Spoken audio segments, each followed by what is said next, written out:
ਵਾਹਿਗੁਰੂ ਜੀ ਕਾ ਖਾਲਸਾ ਸ੍ਰੀ ਵਾਹਿਗੁਰੂ ਜੀ ਕੀ ਫਤਿਹ।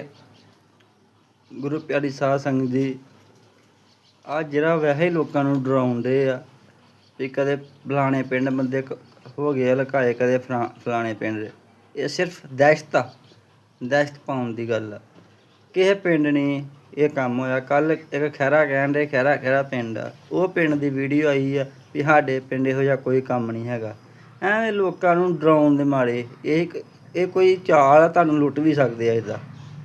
ਕਿਉਂਕਿ ਗਵਾਂਢੀ ਦੇ ਘਰ ਤੁਸੀਂ ਗਵਾਂਢੀ ਦੇ ਘਰੋਂ ਪੈ ਜਾਣਗੇ ਬੰਦੇ ਆਣ ਕੇ, ਜਿਹੜੇ ਦੂਜੇ 2 ਨੰਬਰ ਵਾਲੇ, ਅਤੇ ਤੁਸੀਂ ਨਿਕਲਦਾ ਨਹੀਂ ਬਾਹਰ, ਹੈ ਨਾ। ਸਮਝੇ ਆ ਗੱਲ ਵੀ ਤੁਸੀਂ ਬਾਹਰ ਨਹੀਂ ਨਿਕਲਣਾ, ਕਿਸੇ ਲੁਕਾਏ ਆ ਗਏ ਆ। ਇੱਦਾਂ ਲੁੱਟਣ ਵਾਲਾ ਕੰਮ ਆ ਇਹ। ਸਿਰਫ ਕੋਈ ਡਰਨ ਦੀ ਲੋੜ ਨਹੀਂ ਆ।